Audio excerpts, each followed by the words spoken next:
সময় সংলাপে স্বাগত জানাচ্ছি। আমি তুষার আব্দুল্লাহ। সময় সংলাপে আজ আমার সঙ্গে যোগ দিয়েছেন ডক্টর হেলাল উদ্দিন আহমেদ। আপনাকে স্বাগত সময় সংলাপে। আমি একটু মনস্তত্ত্ব নিয়ে আপনার সঙ্গে কথা বলতে যাই যে আমরা দেখছি যে গণমাধ্যমে বিভিন্নভাবে আসছে, আমাদের আলোচনার মধ্যে আসছে, আমাদের সামাজিক যোগাযোগ মাধ্যমের জায়গায় আসছে যে আমাদের তরুণরা অবসাদগ্রস্ত। যদিও একটা গণমাধ্যমে কোন একটি বিশ্ববিদ্যালয়কে, বেসরকারি বিশ্ববিদ্যালয়কে নিয়ে এসছে, কিন্তু সার্বিকভাবে আলোচনা যে আমাদের তারুণ্য অবসাদগ্রস্ত, এই জায়গা দিয়ে যদি আপনি আলোচনা শুরু করেন। ধন্যবাদ। আসলে আমি অবসাদ শব্দটাকে পরিহার করতে চাই। আমি বলবো যে তারা খানিকটা হতাশাগ্রস্ত। আচ্ছা, হতাশাগ্রস্ত। হতাশার পরবর্তী ধাপটি হচ্ছে অবসাদ। আচ্ছা, যখন তারা হতাশাগ্রস্ত থাকে একটু বেশি সময়, তখন তাদের মধ্যে অবসাদ বা ডিপ্রেশন বা বিষণ্ণতাটি তৈরি হয়ে থাকে। তরুণ সমাজ হতাশাগ্রস্ত বলেই কিন্তু তারা হতাশা কাটানোর জন্য তাদের বিভিন্ন পন্থা অবলম্বন করছে। এই বিভিন্ন পন্থার ভিতরে একটা পন্থা হচ্ছে যে তারা উগ্রবাদের দিকে তারা মনোনিবেশ করছে। তারা হয়তো এক ধরনের খুব, যেটাকে আমরা বলি সংক্ষিপ্ত পথে এক ধরনের পরিত্রাণ পাওয়ার চেষ্টা করছে, দ্রুত। ফলে এই হতাশার জায়গাটি থেকে তাদেরকে যদি উত্তরণ করতে পারি, তাহলে কিন্তু তাদের যে বিভ্রান্তিমূলক জায়গাগুলো আছে, যে বিপদগুলোতে তারা যাচ্ছে, সেখান থেকে পরিত্রাণ পাওয়া সম্ভব হতে পারে। আপনি যেটা বলেন হতাশাগ্রস্ত, আপনার কাছে নিশ্চয়ই অনেক তরুণও আসে বা তাদের পরিবার আসে, কারণগুলো কি আপনি দেখেন? কারণগুলোর ভিতরে একটা আমরা বলবো যে আমরা একটু আগে আমরা যে বিষয়গুলো নিয়ে আমরা মনে করি যে তরুণেরা যথেষ্ট পরিমাণে প্রস্তুত হতে পারেনি এখন পর্যন্ত। আমরা অর্থনৈতিক সমৃদ্ধি আমাদের অর্জন হয়েছে, প্রযুক্তির সমৃদ্ধি আমাদের অর্জন হয়েছে, কিন্তু সাংস্কৃতিক সমৃদ্ধিতে আমরা কিন্তু এখনো পিছিয়ে আছি। ফলে তরুণ সমাজ একটি ধরেন ঢাকার যে কোনো অঞ্চল থেকে অথবা দেশের যে কোনো অঞ্চল থেকে একটি বিশ্ববিদ্যালয়ে এসে যখন ভর্তি হচ্ছে, সেটি সরকারি পাবলিক বিশ্ববিদ্যালয় হোক অথবা সেটি একটি বেসরকারি বিশ্ববিদ্যালয় হোক, তখন তার মধ্যে এক ধরনের টানাপোড়েন কাজ করে। তার মধ্যে কাজ করে যে আমাকে সামনে এগিয়ে যেতে হবে, কাউকে অতিক্রম করতে হবে, খুব সহজে কোনো কিছু পেতে হবে। এক ধরনের অসংগঠিত নগরায়ন, যেটাকে ডিসঅর্গানাইজড আরবানাইজেশন বলি, সেই জায়গাটি থেকে তার চাওয়া এবং পাওয়ার মধ্যে ব্যাপ্তিটা বেড়ে যায়। তখন তার কোনো কিছু সে সঠিক উপায় পেতে চায় না, সবকিছুর জন্য সে সংক্ষিপ্ত উপায়টি খোঁজে।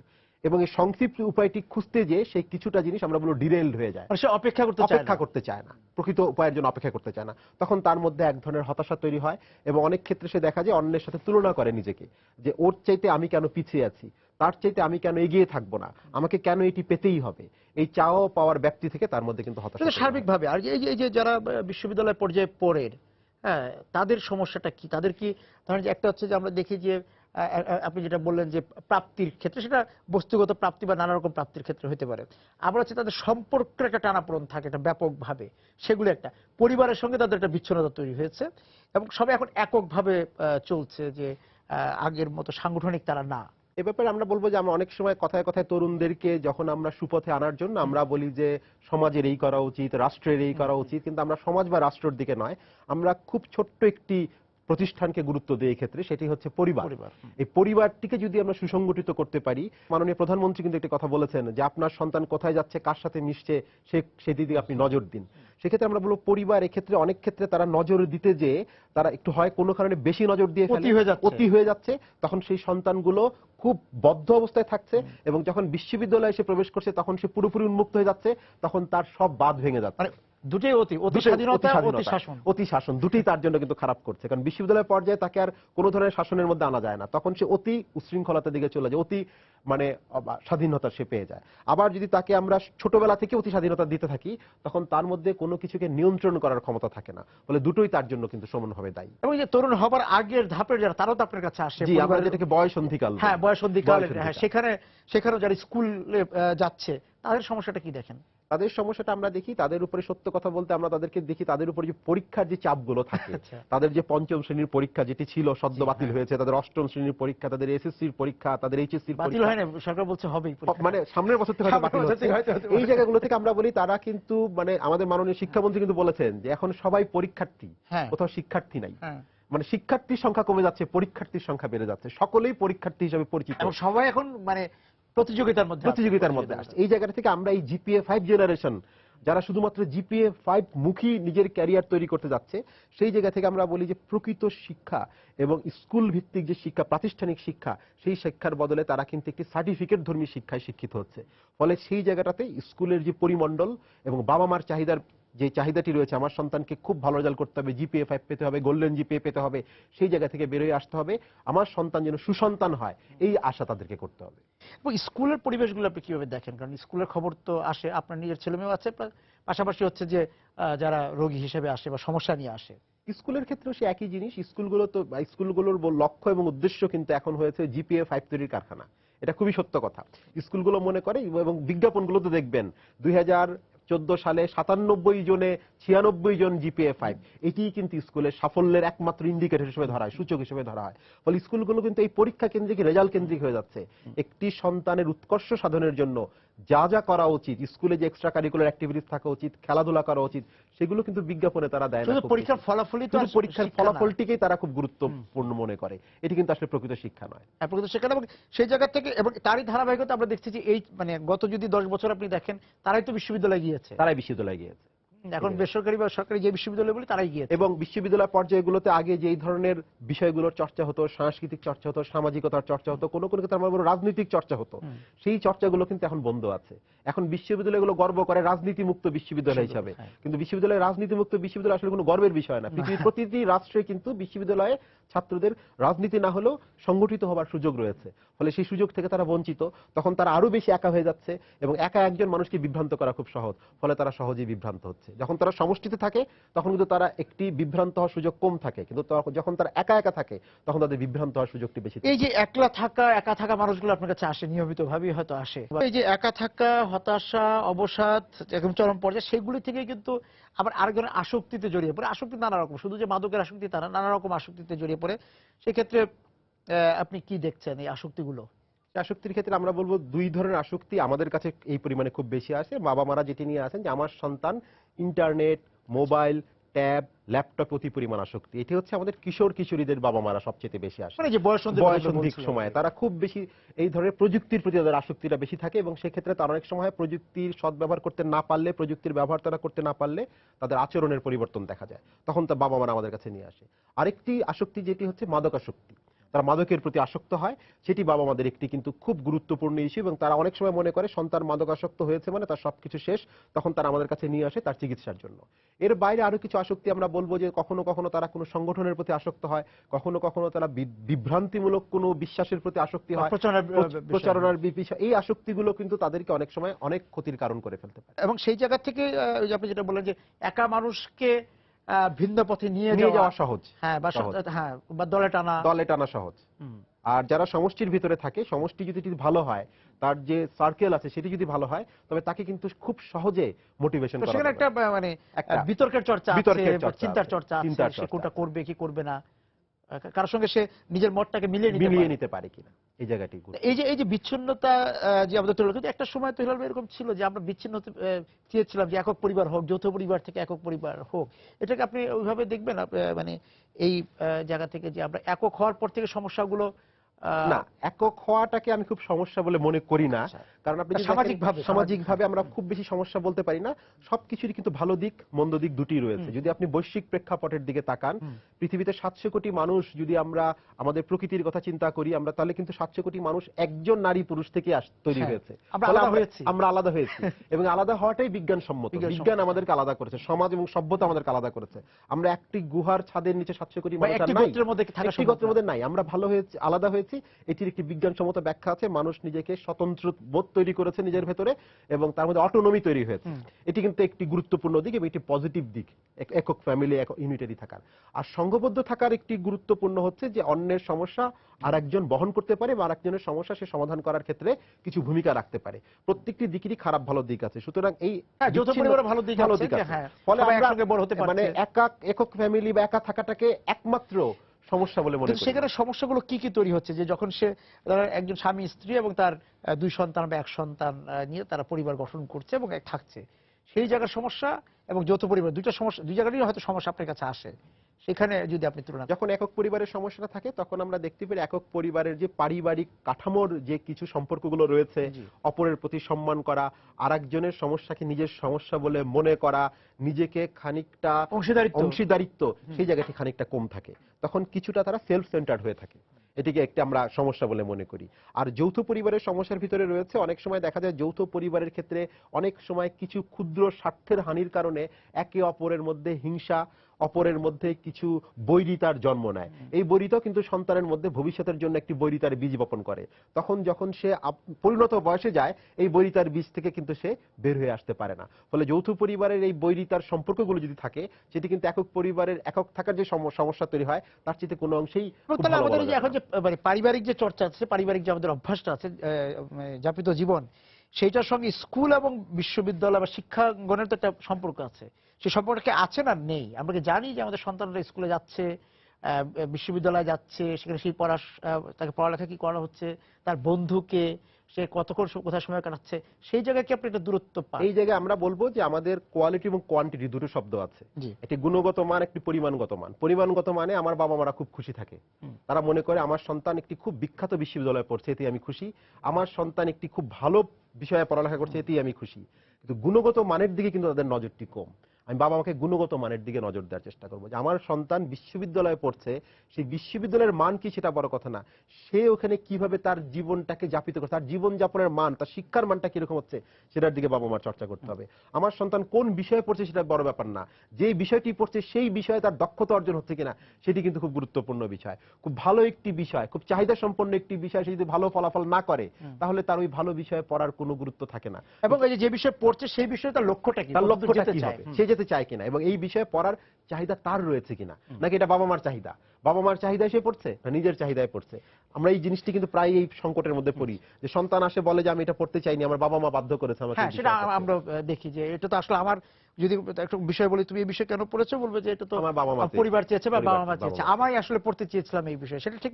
আমি একটা বিষয় যেতে চাই যে পরিমিতি বোধ, যে ভোগের একটা বিষয় তো আমাদের এখানে তৈরি হয়েছে, আমাদের হয়তো ক্রয় ক্ষমতা বেড়েছে, আপনি প্রবৃদ্ধির কথা বলছিলেন, সেই জায়গা থেকে সেখানেও কি আমরা সন্তানদেরকে কোনো পরিমিতির মধ্যে রাখতে পারছি কিনা? আমরা আসলে খুব বেশি পারছি না, এই কারণে যে আমাদের নগর জীবনে ভোগবাদের চর্চাটা অতি বেশি পরিমাণে হচ্ছে, এবং ভোগবাদের চর্চার ভেতরে আমরা আমাদেরকে অবস্থানকে কিন্তু একটা জায়গায় নিয়ে যাচ্ছি, যত ভোগবাদী হতে পারবো আমার অবস্থান বোধহয় তত উঁচুতে। এই যে ধারণা, এই ধারণা থেকে সন্তানের মধ্যে আমরা এক ধরনের লক্ষ্য তৈরি করে দিচ্ছি, তার ভোগবাদী লক্ষ্যটা তৈরি করে দিচ্ছি। তখন সেই লক্ষ্যের কারণে তার মধ্যে নানা ধরনের, আমরা বলবো যে এই সমস্ত সমস্যা, অনৈতিকতার চর্চা, বা তার ভেতরে শর্টকাটে কোনো কিছু পেয়ে যাবার চেষ্টা, এই জিনিসগুলোর দিকে কিন্তু সে ধাবিত হচ্ছে। আমরা তাকে বলবো, সন্তানকে আমরা খুব simple living and high thinking এর জায়গা থেকে বের করে নিয়ে এসে এখন টার্গেট ওরিয়েন্টেড করে দিচ্ছি, যে তাকে এই ধরনের হতে হবে, তাকে কর্পোরেট অফিসে চাকরি করতে হবে, তাকে চিকিৎসক হতে হবে, তাকে প্রকৌশলী হতে হবে, তাকে খুব ভালো বিশ্ববিদ্যালয়ে বহুমাত্রিক হতে হবে, এবং তাকে আমরা টার্গেটটা ঠিক করে দিচ্ছি। রাদার তাকে কিন্তু উচিত ছিল আমাদের একজন সুনাগরিক হিসেবে গড়ে তোলার জন্য তার টার্গেটটা তৈরি করা। সেই জায়গাতে আমার বাবা মাদেরকে আমি বলবো যে তারা ব্যর্থ হয়েছে। আমরা প্রোডাক্ট বানাচ্ছি বাজারে। রাইট। সামাজিক যোগাযোগের মাধ্যমে আমরা সরাসরি ফেসবুকের কথা বলতে পারি, অনলাইনের কথা বলতে পারি। তো ফেসবুকে আমরা দেখতে পারি যে এই গুলশান ঘটনা, বা তার আগে থেকে, মানে অনেক আগে থেকে আমরা এই তরুণরা কি চাচ্ছে, কোথায় যেতে চাচ্ছে, ওই যে আমরা একটু এই বিরতির মধ্যে কথা বলছিলাম যে তাদের পড়াশোনার জায়গাটা, দেশ নিয়ে তাদের ভাবনা, রাজনীতি নিয়ে ভাবনা, সেগুলো বেশি, নাকি কে কখন কোন রেস্টুরেন্টে বেশি খাচ্ছে, কোথায় বেড়াতে যাচ্ছে, তার বন্ধুদের সাথে কি ধরনের আড্ডা দিচ্ছে, সেলফি, এই জাতীয়। আপনি একটু, যে আমি যদি মনে করি যে আমার দেশের সম্ভাবনা রয়েছে, তখনই আমি দেশ নিয়ে ভাবনা শুরু করব। তরুণ সমাজের মধ্যে কোনো কোনো ক্ষেত্রে আমরা এক ধরনের বিভ্রান্তিমূলক একটা বিশ্বাস তাদের জন্ম হয়েছে, আমার দেশের সম্ভাবনা কম, দেশে আমার সম্ভাবনা নাই, দেশের উৎকর্ষ সাধনের উপায় নেই। এই জায়গা থেকে, এই ভীতি থেকে তারা কিন্তু দেশের বাইরে যাওয়ার একটা প্রবণতা তাদের মধ্যে তৈরি হয়েছে। তাদের মধ্যে প্রবণতা তৈরি হয়েছে যে এই দেশে তো বোধহয় আর কিছু হবে না, এবং এইটার কিন্তু এক ধরনের যে তাদের মধ্যে বীজটা বপন করা হয়েছে। কোনো কোনো ক্ষেত্রে আমি বলবো সামাজিক যোগাযোগ মাধ্যমে কিন্তু আমরা এই ধরনের কিছু বীজ তাদের মধ্যে ছড়িয়ে দিচ্ছি। ফলে এই জায়গাতে আমাদের সতর্ক হতে হবে, দায়িত্বশীল হতে হবে। আমাদের এমন কোনো হতাশাগ্রস্ত মানে তথ্য, এমন কোনো হতাশাগ্রস্ত স্ট্যাটাস সামাজিক জীবনের দেওয়া উচিত হবে না যে তরুণ সমাজ হতাশাগ্রস্ত হয়। তাদেরকে সবসময় আমাদেরকে সম্ভাবনার কথা বলতে হবে, তাদেরকে সবসময় এগিয়ে যাওয়ার কথা বলতে হবে। তবে অনেক সময় দেখি যে হতাশার কথা, মানে সামনের ভবিষ্যৎ অন্ধকার, এই ধরনের কথা তাদেরকে কিন্তু আক্রান্ত করে। সমাজে যারা আলোকিত মানুষ, যাদেরকে মানুষ সমাজে অনুসরণ করতে পারে, এরকম কোনো মানুষ যদি তাদের সামাজিক যোগাযোগ মাধ্যমে এমন কোনো মন্তব্য করেন যে মন্তব্য থেকে তরুণ সমাজ নিজেদেরকে আরো হতাশাগ্রস্ত করে ফেলতে পারে, তাহলে কিন্তু এটি তাদের জন্য একটি খারাপ হিসাবে, মানে খারাপ দৃষ্টান্ত থাকবে। ফলে আমরা বলবো ভরসার জায়গা পাবে না। ফলে বলবো আলোকিত মানুষদের কিন্তু নিজেদেরকে আলোকিত করার পাশাপাশি সামাজিক যোগাযোগ মাধ্যমকে আলোকিত করতে হবে। সেটির একটি মানে খুব ভালো ব্যবহার করতে হবে, সৎ ব্যবহার করতে হবে, কোনো অসৎ ব্যবহার না। তার সামনের লক্ষ্যটা তার সামনের লক্ষ্যটা তুলে ধরবো। ফলে দেখা যায় তরুণ সমাজ মনে করে যে দেশের বোধহয় আর পরিবর্তন সম্ভব না, আমরা বোধহয় সে অন্ধকার এই কালটিকে কাটিয়ে উঠতে পারবো না। ফলে তারা কিন্তু হতাশার মাত্রাটা আরো বেড়ে যাচ্ছে তাদের মধ্যে, তাদেরকে আতঙ্কিত করে যাচ্ছে। এবং আতঙ্ক তাদেরকে অনেক সময় তাদের মুক্ত বুদ্ধির চর্চার জায়গা থেকে দূরে সরিয়ে দিচ্ছে। তখন তারা খুব আবার বলবো আত্মকেন্দ্রিক হয়ে যাচ্ছে, নিজের ক্যারিয়ারের পেছনে ছুটছে এবং খুব ছোট জায়গায় তার যে লক্ষ্য, আমাকে এই জায়গায় পৌঁছাতে হবে, আমার এই ধরনের গাড়ি থাকতে হবে, আমার এই ধরনের ফ্ল্যাট থাকতে হবে, আমার এই বছরে ব্যক্তিগত ভাবনা এসে চলে যাচ্ছে। দেশ ও সংস্কৃতির ভাবনার দিকে তারা খানিকটা দূরে চলে আসছে। দেশ ও সংস্কৃতি আমরা ফেসবুকে কতটা দেশ দেখি বা কতটা সংস্কৃতির চর্চা দেখি না তো। আমরা আসলে ফেসবুকে যেটা দেখি বর্তমানে, যেটা হচ্ছে ফেসবুকটি আসলে বাইপোলার হয়ে গেছে। বাইপোলার মানে দুই ভাগে বিভক্ত। এক ভাগ আরেক ভাগকে সবসময় প্রতিনিয়ত আক্রমণ করছে, আরেক দল আরেক দলকে আক্রমণ, সাইবার লড়াই বলা হচ্ছে। এই জায়গাটি তরুণ সমাজ কিন্তু আক্রমণের একটি অংশ হয়ে গেছে, তারাও কিন্তু এর একটি অংশ, তারাও কিন্তু এর একটি যে কোনো একটি ভাগে সে চলে যাচ্ছে। বলবে এই জায়গা থেকে টলারেন্সের জায়গাটা আমাদেরকে কিন্তু পরিবর্তন করতে। ফেসবুকে হ্যাঁ আক্রমণ থাকতে পারে, প্রতিমত থাকতে পারে, কিন্তু সেই জায়গা থেকে তাদেরকে সহনশীলতা, মানে মুক্ত চিন্তার জায়গা থেকে বিতর্ক হতেই পারে, তার র্যাডিক্যাল জায়গা থেকে সে বের হতে পারতেছে না। ফলে এই জায়গা থেকে তাকে পরিবর্তন হবে। র্যাডিক্যাল শুধুমাত্র ধর্মভিত্তিক র্যাডিক্যালিজম না, আমরা বলতেছি তার বিশ্বাসের যে র্যাডিক্যালিজম আছে সেই জায়গা থেকে তাকে কিন্তু অনেক উন্মুক্ত হতে হবে, অনেক মুক্ত বুদ্ধি চর্চা করতে হবে। স্ট্যাটাস দেওয়ার ক্ষেত্রে বা আমি কি দিচ্ছি, যে সেখানে হচ্ছে যে একটি পত্রিকায় যদি সে কোনো একটা মন্তব্য চিঠিপত্র কলমেও যদি দিতে চায়, তাহলে তার এটা কিন্তু অনেক রকম সম্পাদনার পর বা দেখভালের পর ছাপা হচ্ছে, কিন্তু ফেসবুকে সে যে কোনো মুহূর্তে দিয়ে দিতে পারছে। সেখানে যে অবাধ যে স্বাধীনতার জায়গাটা, সেখানে সে জানেও না যে এই একটি মন্তব্য তাকে কত বিপদে ফেলতে যাচ্ছে, বা সে হয়তো কোন একটা আদর্শের সঙ্গে জড়িত না, কিন্তু তার সম্পর্কে ধরনের সংশয় বা সন্দেহ তৈরি হতে পারে। এক্ষেত্রে আমরা বলবো যে ফেসবুককে যতই সামাজিক যোগাযোগ মাধ্যম বলা হোক না কেন, এটি মূলত হচ্ছে সে উন্মুক্ত গণমাধ্যম। এত উন্মুক্ত গণমাধ্যম যে এখানে কোনো এডিটর নাই, এখানে কোনো কেউ এটাকে কোনো ধরনের সম্পাদনা করবে না, আমার যা ইচ্ছা সেটা আমি লিখে দিলাম এবং লিখে সেটিকে কিন্তু প্রকাশযোগ্য করে দিলাম এবং সবাই সেটি দেখতে পাবে, উন্মুক্ত হয়ে গেল। এটি কিন্তু সেক্ষেত্রে যে কোনো জিনিস প্রকাশ করার ক্ষেত্রে সে নিজেই এডিটর, নিজেই কিন্তু সম্পাদকের জায়গায় তার থাকতে হবে। অত্যন্ত দায়বদ্ধতা, অত্যন্ত দায়িত্বশীলতা তাকে নিতে হবে। যে কোনো ধরনের একটি মন্তব্য তাকে সেইখানে পরিবেশন করা, সেটা তো খুব মুশকিল না হবে, কারণ আমাদের যে বয়সের কথা আমরা বলি, যে আমি যাদেরকে ফেসবুকে দেখি তাদের অনেকেরই তো আসলে আপনি হয়তো বলবেন যে তার এই বয়সে ফেসবুকে আসা উচিত হয়নি। সেই জায়গা থেকে আমরা প্রথমে যে কথাটি বললাম যে আমাদের প্রযুক্তির যতখানি উৎকর্ষ সাধন হয়েছে, আমাদের সাংস্কৃতিক উৎকর্ষ ততটা সাধন হয়নি। ফলে এই ধরনের দায়িত্বশীল মন্তব্য করার মতো প্রস্তুত আমাদের তরুণ সমাজ অনেকেই এখনো হয়নি। ফলে সেই জায়গাটা থেকে চর্চা কিন্তু করতে হবে, বাড়িতেও করতে হবে এবং শিক্ষা প্রতিষ্ঠান তাদেরকে এই চর্চার মধ্যে দিয়ে থাকতে হবে। আরেকটি জিনিস হচ্ছে আপনি বললেন যে ফেসবুকে মন্তব্য দেওয়ার ক্ষেত্রে, দেখার ক্ষেত্রে যে দিচ্ছেন তার একটি দিক, আর যারা মন্তব্যগুলো পড়ছেন তাদের কিন্তু আরেকটি দিক। তারা কিন্তু দেখে যে এই লোকটি সবকিছুই সফল, কারণ তার মন্তব্যগুলির মধ্যে তার সফলতাগুলো অনেক ক্ষেত্রে ফুটে ওঠে, তার ব্যর্থতার দিকটুকু কিন্তু সে দেয় না। ফলে তার অন্যেরা এটি দেখে কিন্তু এক ধরনের হতাশাটা তার বেড়ে যায়, যে আমার বন্ধু বা আমারই সহপাঠী বা আমারই একজন সহযোগী, তার এত অ্যাচিভমেন্ট আর আমার নাই, কিন্তু তারও কিন্তু অনেক ব্যর্থতা রয়েছে, সেই ব্যর্থতাটা সে আনে না। ফলে তার মধ্যে হতাশার মাত্রাটা আরো বেড়ে যায়। হ্যাঁ, সে কোথাও ঘুরে বেড়াতে গেল, কার সঙ্গে তার দেখা হলো, হ্যাঁ, তার ওই বিষয়গুলো মানে আমরা আজকাল দেখি যে কোথাও থেকে কেউ দাওয়াত পাচ্ছে, সেটার কার্ড শো ছাপিয়ে দিচ্ছে মানে ফেসবুকে তো, সেটা তো আসলে বিষয় না। অনেকে ভাবতে পারেন যে আমি একটি বিশেষ দপ্তরে দাওয়াত পেলাম, আর বন্ধু পেল, আমি কেন পেলাম না, সেই রকম তো একটা বিষয় থাকে। সেখান থেকে তার বন্ধুরা কিন্তু হতাশাগ্রস্ত হয়ে পড়তে পারে। সুতরাং সার্বিক বিবেচনায় যেহেতু এটি উন্মুক্ত গণমাধ্যম, এবং এই যে একটা জায়গা হবে, ওটাও নিশ্চয়ই আপনি বলবেন যে মানে ফেসবুকের মাধ্যমে টোপও ফেলা হতে পারে। হ্যাঁ, টোপ ফেলাতে ফেসবুকে প্রতারণার শিকার অনেকেই হয়েছেন, নানা রকম প্রতারণার শিকার হয়েছেন। প্রতারণার শিকার হয়ে আমাদের অনেক আমাদের যে সমাজের যারা, আমরা বলবো যে সমাজের যারা অনেকে আলোকিত মানুষ, এরাও কিন্তু প্রতারণার শিকার হয়েছেন, শিক্ষিত নানা রকম ফাঁদে পড়েছেন। ফলে এই জায়গাটা থেকে খুব আমরা বলবো এটি দায়িত্বশীল ব্যবহার করতে হবে, সামাজিক যোগাযোগ মাধ্যমে দায়িত্বশীল ব্যবহার করতে হবে। এই জায়গা থেকে আমাদের সকলের প্রস্তুতি, এবং সেক্ষেত্রে পরিবার এবং শিক্ষকদের একটা ভূমিকা থাকার বিষয় আছে, যে পরিবার অনেকে প্রশ্রয় দেন যে হ্যাঁ তার ছেলে মেয়েরা অনলাইনে খুব পারদর্শী হয়ে গিয়েছে, অনেকে গর্ববোধ করেন। একটা জিনিস হচ্ছে এটি হচ্ছে আমরা যে অনেক সময় বাবা মারা মনে করেন আমার ছেলে তো নেশা করতেছে না, এটি থেকে মুক্ত আছে, তার বদলে সে অনলাইনে আছে, সে ডিভাইসের সঙ্গে আছে। এটিকে তারা এক ধরনের নিজেদের ভিতরে এক ধরনের ডিফেন্স মেকানিজম নেন, এক ধরনের একটা স্যাটিসফ্যাকশন তাদের মধ্যে থাকে যে আমার ছেলে তো খারাপ কিছু করছে না, আমার ছেলে তো কোনো অপরাধের সাথে নেই, আমার ছেলে তো মাদক গ্রহণ করছে না, সে না হয় সারাদিন ডিভাইস নিয়ে আছে। এইটাকে তারা এক ধরনের প্রশ্রয় দেন। ওই আরেকটি খারাপ জিনিস থেকে সন্তানকে বাঁচানোর জন্য। কিন্তু আমরা বলবো সেটির ভেতরে কিন্তু পরিমিতিবোধ থাকতে হবে। তার সন্তান যদি ইন্টারনেট ব্যবহার করতে থাকে সেটির পরিমিতিবোধ থাকতে হবে। পরিমিতিবোধের জায়গাটি বাবা মাকে বুঝতে হবে। হেলাল ভাই, আমরা সামাজিক গণমাধ্যম নিয়ে কথা বললাম। আমরা মূলধারার যে গণমাধ্যম, যে গণমাধ্যমে আমরা এখন কথা বলছি, সেরকম একদম পত্রিকা বা এই টেলিভিশন, দেশি টেলিভিশন, বিদেশের টেলিভিশন, সব আমরা আমাদের কিন্তু উন্মুক্ত, তাই না? সেই জায়গায় সেই গণমাধ্যমের দায়িত্বশীলতা এবং সেই গণমাধ্যমের কতটুকু আমি নিব, কোনটা দেখবো কি দেখবো না, সেই জায়গাও মনে একটা আমাদের বিষয় অবশ্যই। আছে। বিশেষ করে এই জায়গাটার দায়বদ্ধতা, দায়িত্ব পরিবারের। তরুণরা তো আসলে আপনি আমিও হয়তো ছোটবেলায় এই গণমাধ্যম দেখি শিখেছি, বড় হয়েছে, তাই না? অনেক কিছু তো গণমাধ্যম থেকে শেখাই যায়। অবশ্যই। সেই ক্ষেত্রে তো একটা দায়িত্বশীলতার বিষয় আছে।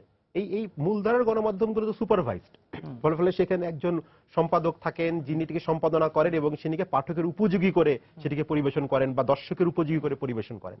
সেক্ষেত্রে আমরা বলবো তাদের দায়িত্বশীলতার মাত্রা কিন্তু সামাজিক যোগাযোগ মাধ্যমে দায়িত্বশীলতার মাত্রা চেয়ে অনেক অনেক অনেক গুণ বেশি। সেক্ষেত্রে যদি এই কারণ মূলধারার গণমাধ্যমগুলো রিলায়েবিলিটি বেশি, তাদের উপরে নির্ভরশীলতা বেশি, ওটার তো কোনো ওইটা নাই, দায়বদ্ধতা নাই সামাজিক যোগাযোগ মাধ্যমের। ফলে এই জায়গাটাতে তরুণ সমাজের জন্য এখানে কোনো অনুষ্ঠান রয়েছে কিনা, তরুণ সমাজের হতাশা মুক্ত করার জন্য সেখানে কোনো তথ্য পরিবেশন করা হচ্ছে কিনা, তরুণ সমাজকে সামনে এগিয়ে নিয়ে যাওয়ার জন্য তাদের কোনো দিক নির্দেশনা আছে কিনা, এই কয়েকটি বিষয় মাথায় রেখে কিন্তু এখানে তাদেরকে উস্কে দেওয়া হবে। কোনো ক্ষেত্রে আমরা বলবো তাদেরকে উস্কে দেওয়া হচ্ছে, কোনো ক্ষেত্রে আসলে তাদেরকে উস্কে দেওয়া হচ্ছে। ফলে এই জায়গাটা তাদেরকে পরিবর্তন করতে হবে। আমরা যদি যে কোনো ধরনের সংবাদ থেকে শুরু করে বিনোদনধর্মী যখন অনুষ্ঠান দেখেন, সেখানে কি আমরা কুটিলতার চর্চা দেখতে পাই কিনা, সেখানে আমরা তাদের মধ্যে বহুগামিতার চর্চা দেখতে পাই কিনা, সেখানে আমরা তাদের মধ্যে ভোগবাদের চর্চা দেখতে পাই কিনা, দেশি বিদেশি নানা ধরনের কিন্তু এখানে আমাদের বিনোদনমূলক অনুষ্ঠান রয়েছে। এপার বাংলার ওপার বাংলার, দুই বাংলার কথা আমরা বলতে পারি। কোনো ক্ষেত্রে আমরা জনপ্রিয় কিছু টিভি সিরিয়ালের কথা বলতে পারি যেগুলো বাংলায় ডাবিং হয়ে এখন আসছে। সেখানে কি সংস্কৃতি প্রকাশ করা হচ্ছে, সেখানে ভোগবাদের চর্চা কিরকম হচ্ছে, সেটি আমার তরুণদেরকে কিভাবে উৎসাহিত করতেছে, সেই জিনিসগুলোকে কিন্তু আমাদেরকে আসলে এই সময় এসেছে কিন্তু এই জিনিসগুলোকে ভুল প্রতিযোগিতার মধ্যে দিয়ে চলে যাচ্ছে। আর সংবাদ পরিবেশনের ক্ষেত্রে আমরা বলবো সংবাদ পরিবেশনে এমন কোন নেতিবাচক সংবাদ পরিবেশন করা ঠিক হবে না যে নেতিবাচক সংবাদ আমাদের তরুণ সমাজকে দেশের প্রতি আরো বেশি বিতৃষ্ণ করে ফেলে, তারা যেন আশঙ্কায় না পড়ে যায় এই দেশের ভবিষ্যৎ নাই। ফলে সংবাদ প্রচারের ক্ষেত্রে আমরা বলবো তরুণ সমাজের জন্য উৎসাহব্যঞ্জক সংবাদ প্রচার করতে হবে। এবং এই জায়গা থেকে একটু জিজ্ঞাসা করি, আপনি যে নানা রকম মানে প্ররোচিত হওয়ার অনেক কথা বলছিলেন, এগুলো প্ররোচিত হয়ে হতাশাগ্রস্ত, অবসাদগ্রস্ত হয়েও তো আপনার কাছে অনেকে আসেন যারা গণমাধ্যম দ্বারা আক্রান্ত, প্রভাবিত। আমরা বলবো যে এখান থেকে প্রভাবিতের মাত্রা দুই ধরনের আছে। আচ্ছা, একজন হচ্ছে গণমাধ্যম দেখে সরাসরি প্রভাবিত হয়, গণমাধ্যমে যেটি দেখে, যে অনুষ্ঠানটি দেখে সেই অনুষ্ঠানটির মতো করে তার একটি চরিত্রের মতো করে সে করতে, মানে জীবনটাকে সেভাবে দেখতে চায়। এরকম মানে আমাদের কাছে কিন্তু এরকম বাবা মারা এরকম সন্তানদেরকে আমার কাছে নিয়ে আসেন। আরেকটি হচ্ছে তারা সেরকম দেখতে চায় না, কিন্তু তারা খুব স্লো পয়জনিং এর মতো আস্তে আস্তে আস্তে আস্তে ওই সংস্কৃতিটা তার নিজের ভেতরে অনুপ্রবেশ ঘটায় ফেলে। তখন তাদের যে সমস্যাটা হয়, তখন তারা আমাদের মানে আমাদের দেশীয় সংস্কৃতি থেকে তারা ডিক্লাসড হয়ে যায়, মানে তারা শ্রেণীচ্যুত হয়ে যায়, স্থানচ্যুত হয়ে যায়। এবং স্থানচ্যুত হওয়ার মধ্যে তাদের ভাষার পরিবর্তন ঘটে, তাদের আচরণের পরিবর্তন ঘটে, তাদের পোশাক পরিচ্ছদের পরিবর্তন ঘটে, তাদের খাদ্যাভ্যাসের পরিবর্তন ঘটে, এবং তারা সম্পর্কটি কিভাবে বিনির্মাণ করবে সেই জায়গা তাদের একটি পরিবর্তন ঘটে। এবং সম্পর্কের জায়গাটিতে তারা অত্যন্ত দুর্বল হয়ে পড়ে। যে আসতাম আমি, আপনি নিজেও চলে আসলেন, এই সম্পর্ক তৈরি করা আমরা আমাদের তরুণরা বা আমাদের যে কিশোর যারা বয়সন্ধির থেকে যেটা শুরু হয়, তারা আমরা কতটা সম্পর্ক তৈরি করতে শেখাচ্ছি। আমরা বলবো যে গণমাধ্যম বলেন, সামাজিক যোগাযোগ মাধ্যম বলে এবং পারিবারিক সাংস্কৃতিক চর্চা বলেন, এই জায়গাগুলো থেকে সম্পর্ক তৈরি করার ক্ষেত্রে আমরা কিছুটা ব্যর্থ আছি। এই ব্যর্থতার দায়ভার কিন্তু আমাদের প্রজন্মকে নিতে হবে। আমরা কিন্তু আমাদের পরবর্তী প্রজন্মকে সম্পর্ক তৈরি করার জায়গাটা তৈরি করতে শেখাতে পারিনি। সম্পর্ক কি এটার সংজ্ঞাটি তারা এখনো পায়নি। তারা সম্পর্ক বলতে কি বুঝে শুধু কফি শপে কফি খাওয়া, তারা সম্পর্ক বলতে কি বুঝে শুধু ফেসবুকে চ্যাটিং করা, তারা সম্পর্ক বলতে কি শুধু বুঝে আজকে বিশেষ দিনে তাকে উপহার দেওয়া, এই ধরনের সম্পর্কের মধ্যে তারা কিন্তু চলে গেছে। সম্পর্ক মানে নতুন নতুন সম্পর্ক করা এবং সম্পর্ক মানে তাদের কতগুলো শব্দ আছে, এগুলো একজন মনস্তত্ত্ব বিষয়ে অনেক শব্দগুলো জেনেছি যেটি হয়তো আমার এই বয়সে সেই শব্দগুলোর আমার জানার কথা নয়। তারা অনেক রকম শব্দ নিয়ে আমাদের কাছে আসে। তারা ক্র্যাশ খায়, তারা হ্যাং আউট করে, তারা নাইট হল্ট করে, তারা ডেটিং করে, হ্যাঁ। সবকিছুই ঠিক আছে তাদের, কিন্তু এই জিনিসগুলো তারা কিন্তু তাদের জীবনযাত্রার মানের সাথে এমন ভাবে নিয়ে এবং এই গেছে। জায়গাটা দেখেন হেলাল ভাই, যে ক্র্যাশ খাওয়া আমাদের যখন গুলশানের ঘটনা ঘটলো, জি, জি। তারপর আমরা দেখলাম যে যারা এই হামলা করেছে বলে আমরা জানলাম, অনেকে তাদের হ্যাঁ, কাছে ক্র্যাশ, ক্র্যাশ, হ্যাঁ এই শব্দটা এসছে। এই শব্দটা আমরা আমাদের সময় কিন্তু এই ধরনের শব্দ যে ছিল না। পরিবারের ছেলেটি মেয়েটি ক্র্যাশ শব্দটা বলছে, সেই পরিবারকে তো এই দায়টা নিতে হবে। এই দায়টা নিতে হবে, কারণ অনেক সময় দেখা যায় যে বলবো যে পরিবারের ভেতরে দায়িত্বটা রয়েছে। পরিবার এই ধরনের শব্দের চর্চাকে পরিবার অনেক সময় মনে করে যে আমার সন্তানটি বোধহয় আপডেটেড, আমার সন্তান বোধহয় স্মার্ট।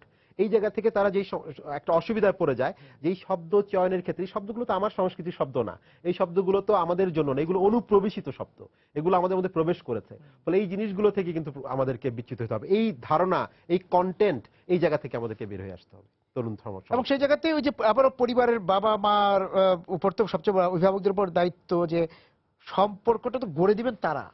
তারা যদি একটা সম্পর্কের একটা ধারণা আবহটা তো তৈরি করে দিবেন তারা, তারা বলে দিবেন আকারে ইশারায় তো সম্পর্কটা তারা। না, আমরা বলবো যে সবসময় যে আকারে ইঙ্গিতে না, একটা বয়স পর্যন্ত আকারে ইঙ্গিতে, একটা বয়স পর্যন্ত সরাসরি তাদেরকে সম্পর্কে বয়সন্ধির ভেতরে তাদের কিন্তু বলতে হবে সম্পর্ক কি, সম্পর্ক কার সাথে গড়া যায়, সম্পর্ক কিভাবে গড়া যায়, সম্পর্কের নিরাপত্তার জায়গাটুকু কতটুকু তাকে দেখতে হবে। এবং নিরাপত্তা কিন্তু যেমন একটি নারীর জন্য নিরাপত্তা প্রয়োজন, ছেলের জন্য সেই নিরাপত্তা প্রয়োজন, সেটিও কিন্তু বাবা মাকে এবং ওই যে যেটা বলছিলাম যে বয়সন্ধির সময় আকারে ইঙ্গিতে, কিন্তু যখন সে বিশ্ববিদ্যালয়ে পড়বে তখন কিন্তু তাকে সরাসরি বলে দিতে হবে যে এই সম্পর্কের জায়গাটি তোমার জন্য ভালো নয়। এবং সম্পর্কের ক্ষেত্রে আমরা তাদেরকে বাধা দিব না, কিন্তু সম্পর্কের ক্ষেত্রে তাদেরকে দায়িত্বশীলতা শেখাবো। তারা শুধুমাত্র সম্পর্ক গড়ে যাবে, এবং সম্পর্ক কিন্তু বিনোদনের কোনো পথ হতে পারে না তার জন্য। সম্পর্ক আরো আমরা বলবো মোর দ্যান বিনোদন, মানে সম্পর্কে তুমি জড়িয়েছো, এখানে তোমার দায়িত্ব নিতে হবে। সম্পর্ক শুধু এনজয়মেন্ট না, সম্পর্কের জায়গাটা দায়িত্ববোধের জায়গা, এই দায়িত্ববোধের জায়গা, এই জায়গাটিকে কিন্তু বাবা মাকে বুঝাইতে হবে এই জায়গাটা, এবং পারিবারিকভাবে এই জিনিসটা তাদেরকে শেখাতে হবে। এবং সেই জায়গা থেকে আমরা দেখছি যে আপনি যে শব্দগুলো বললেন, সেই শব্দগুলো প্রবণতা আমরা বেশি দেখতে পাচ্ছি। ফলে তাদের মধ্যে দায়িত্বের চাইতে, এবং এই জায়গাটা শুধু যে শহরে নগরে আছে না, তার কিন্তু গ্রাম পর্যায়ে পৌঁছে গিয়েছে। গ্রাম পর্যায়ে পৌঁছে গেছে আরেকটি কারণ, আমরা আমাদের কাছে যে যারা আসেন তাদের একটা বড় অংশ কিন্তু ঢাকার বাইরে থেকে আসে। তাদের কাছে একটা মনে হয় আমরা বোধহয় ঢাকার চাইতে অনেক বেশি পিছিয়ে পড়ছি। এই পিছিয়ে পড়ার প্রতিযোগিতা তারা ঢাকার চাইতে দ্বিগুণ গতিতে দৌড়াতে চান। এই দ্বিগুণ গতিতে দৌড়াতে যে আমরা দেখি ঢাকার বিশ্ববিদ্যালয় পড়ুয়া সন্তানটির মধ্যে যে এই ক্র্যাশ খাওয়া এই সমস্যাটি রয়েছে, ঢাকার বাইরের একটি জেলা শহরের ক্ষেত্রে তার চাইতে কোনো অংশে কম না, ক্র্যাশ হয়ে যাচ্ছে, বরং সে আরো বেশি করছে, ঢাকার চাইতে দ্বিগুণ গতিতে করছে, কারণ সে মনে করে আমি পিছিয়ে যাচ্ছি। সে তো ঢাকার ছেলেটাকে বা মেয়েটাকে তো ফেসবুকে দেখছে, আর ও একটা জেলা বা শহরে বসে ভাবছে যে আমি বোধহয় পিছিয়ে যাচ্ছি, আমি কেন এগুলো করছি না। ফলে তার মধ্যে কিন্তু এগুলো করার এক ধরনের প্রবণতা তৈরি হচ্ছে। সুতরাং কোনটা এগিয়ে যাওয়া কোনটা পিছিয়ে যাওয়া সেটা পরিবার থেকে নির্ধারণ করতে হবে। এটা পিছিয়ে যাওয়া, এটা এগিয়ে যাওয়া, এটা স্কুলকেও দায়িত্ব নিতে হবে। অবশ্যই স্কুলকে দায়িত্ব। আর বিশ্ববিদ্যালয় যেটা বলছিলাম সংগঠন এবং পড়াশোনার বাইরের যে অন্যান্য যে কার্যক্রম, এই অ্যাক্টিভিটিসগুলি না থাকলে তারা, আমরা বলবো যে গোল ডিরেক্টেড হয়ে যাবে, তাদের শুধুমাত্র একটি সিজিপিএ 5 এর উপর, সিজিপিএ এর উপর তারা নির্ভর করবে, নেতৃত্ব দেওয়ার যে একটা চর্চা প্রবণতা তাদের নাই। এবং আমরা বলবো যে এটা খুব মানে অনেক দিনের একটা আমাদের মানে চর্চার অভাব, যেই চর্চার অভাবের কারণে বিশ্ববিদ্যালয়গুলোতে বা এই বয়সী তরুণ তরুণীদের মধ্যে নেতৃত্ব সৃষ্টির চেষ্টা আমরা করছি না, নেতা হওয়ার স্বপ্ন দেখছে না। এমন হতে পারে আমার প্রজন্ম ভয় পায় যে এই প্রজন্ম থেকে যেন কোনো নেতা তৈরি না হয়ে যায়, সেই কারণে তারা চায় না যে এই প্রজন্ম থেকে কোনো নেতা তৈরি হতে হবে, কারণ একদিন তো আমাদের পরে বা পরবর্তী প্রজন্মের পরে তো কেউ থাকবে না, শূন্যতা তৈরি হবে। ফলে সেই জায়গাটা পূরণ করার জন্য নেতৃত্বের চর্চাটা খুবই জরুরি। তাহলে আমরা যে অবসাদ বা হতাশার কথা বলছি সেটি আর থাকবে না। আপনাকে অনেক ধন্যবাদ আজকে আমাদের সঙ্গে যোগ দেওয়ার জন্য। ধন্যবাদ আপনাকে। দর্শক যারা ছিলেন আজকে সময় সংলাপের সঙ্গে আলোচনা, আপনাদেরকে ধন্যবাদ জানিয়ে শেষ করছি আজকের সময় সংলাপ। দেখা হবে আগামী দিন। সবাই সুন্দর থাকুন।